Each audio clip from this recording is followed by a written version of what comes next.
Yo, what is up guys? It's Pedro here. In today's video, I'll be recapping day one of the Washington Commanders minicamp and talking about some of the guys that performed well like Chase Young and some of the biggest takeaways. So if you guys are new, make sure to subscribe, hit that like button and that notification bell as well. Make sure to check out Man to Sleep, link in the description. Use code HTTC for 10% off. So the Washington Commanders just completed their first day of OTAs. Everyone was there. There were a couple guys that were injured and working on the side field, but everyone was there for the mandatory minicamp. The other stuff was voluntary, so that's why Chase Young, Montez Sweat, and Charles Leno weren't there. And wasn't a huge deal, but if they weren't here today, that's when it becomes a bigger deal or a big deal. But they were here, and it is all good. Real quick, let's go over, because I know people like to see some clips. So let's go over some clips. Here's Chase Young doing some drills here, along with other players from the D line. You see Allen there, and then sorry about that. You see Payne, then you see Chase Young there. Montez Sweat just doing some simple drills. Chase Young does have a little bit of a knee brace. Hopefully that's able to come off soon, because it definitely does limit your mobility. But he does look better than he did last year, or at the end of this past season. So those are some clips there. Let's see any other clips. We do have some other clips. So here is a clip from John Keim. Shout out him. Make sure you guys check out his YouTube channel, John Keim Report, Empire Media. But here's Chase Young. Looks pretty fluid right there. He honestly looks pretty fluid. You see Montez Sweat, Daniel Wise, looks pretty good. So the knee brace definitely is a little bit not scary, but you would like for him not to have that on right now in terms of his recovery process. But it's mini camp, so it's more about the motions and not about how well you perform. So he's probably just wanting to keep that brace on as long as possible so he avoids re-injury. But hopefully by the time the season starts, or even training camp, he's got that brace off. But good to see Chase there. And Warren Sapp, you see him right there. You see Ryan Kerrigan right there. So, I love Warren Sapp being there again. And same thing with Kerrigan. I mean, it's great that he is our, assistant D-line coach. And then let's go ahead and look at some clips. So, you see Chase Young and Montez Sweat, warming up there. And then Sam Howell had some throws right there warming up during special teams drills. There's just one throw on the run a little bit, throws a dime to the coach or the assistant right there. And then there's the same clip we saw before. But you see Chase looks pretty good. He looks pretty good. And so do the other guys as well. And then linebacker drills right here. I think that's Cody Barton. I can't see the number on that one. But David, I think that's Khaleke Hudson. That's 47. Jamin Davis also got in some action at the end, so that's good. He's still coming back from an injury, but there he is right there, 52, and able to make that catch right there. And let's see some other clips. Curtis Samuel with a nice catch. Weird seeing him in number 4, but we'll get used to it. Saw him in number 4 in the red jersey. This is the first time seeing him in the number 4 in the white jersey. And let's see any other clips. How doing individual stuff, and that's kind of it for the clips. So showed you guys a bunch of clips. Now let's talk about some of the takeaways from today. And first one, this is from Lake Lewis. He says Chase Young has been disruptive today on the edge. He looks good and showing no signs of rust, and that's kind of what you expect. If you're going to train outside, you should look good, and he looks good in terms of his fluidity and yeah, that's kind of what we were looking for, how he's coming off that ACL injury, because he did play the last 4 games of the season, but still didn't look 100% himself, and it's looking like he's trending in that direction. And he's just got to continue to get more and more healthy and more and more fluid. And then in training camp, we got to see this continued dominance. And then I want to see in the preseason how he looks, but we're really not going to tell if Chase Young is truly himself again until the season starts. We really won't tell. So that's the only time we'll really get to see, because even in 2021, where he had the first half of the year where it wasn't that great, I remember the preseason game, like one of the first snaps, he comes off the edge and absolutely destroys the Patriots left tackle. I think it was Isaiah Wynn, and forces a fumble. Like I was like, man, he's gonna go crazy this year. and then he starts off slow and then gets hurt. So we really won't be able to tell until the season starts, and he might be a little bit slow the first few weeks of the season. That's fine, but as long as he's, that guy in the last 10, 14 games this season, I need 10 plus sacks from him this year. 10 plus sacks and a disruptive player.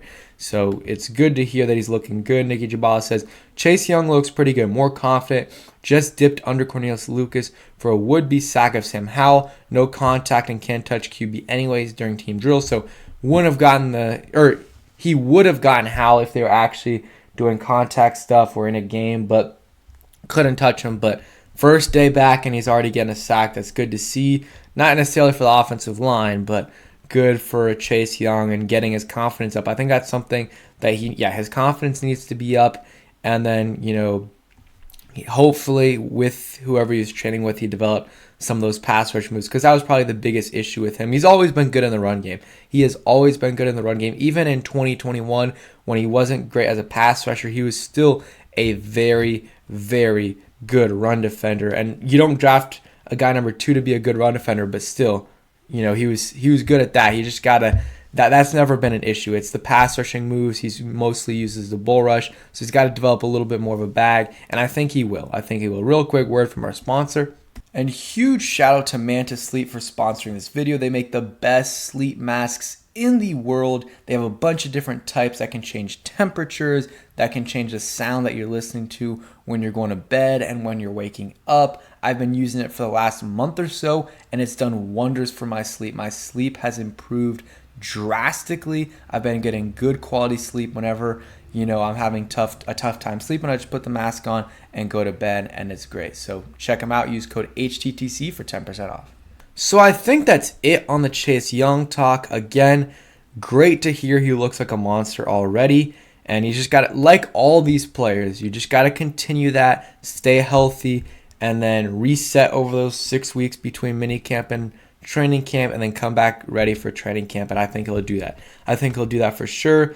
So some other, I guess, Zach Selby usually has more, but he says, wow, Logan Thomas made a really nice sideline grab from Hal. So haven't heard much from, Logan Thomas, but good to hear, he had a nice catch, because we need him to have a better season than he did last year for sure, especially for what we're paying him.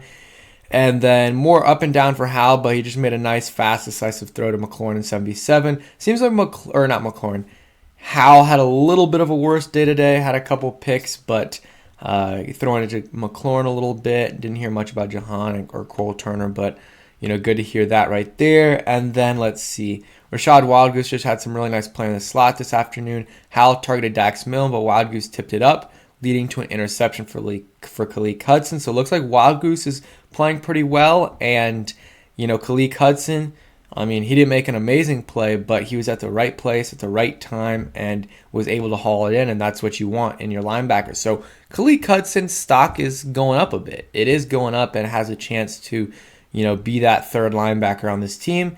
And Hal threw another interception. It was a deep ball, and there was a lot of guys in coverage, and Christian Holmes made a heck of a dive to catch it in the end zone. So, again, not a great day by Hal, but it is what it is. Mini camp and these OTAs, even training camp, you try to risk it a little bit more and, take a little bit more chances and, see how your offense is doing, see how your players are doing.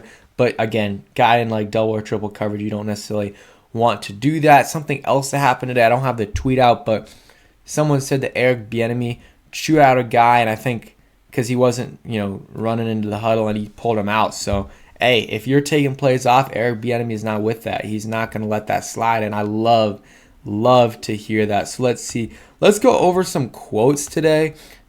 Let's go over some quotes. So Chase Young talked a little bit, and Derek Forrest said he doesn't think he's ever seen two DBs come in as savvy and impressive Quan Martin and Forbes.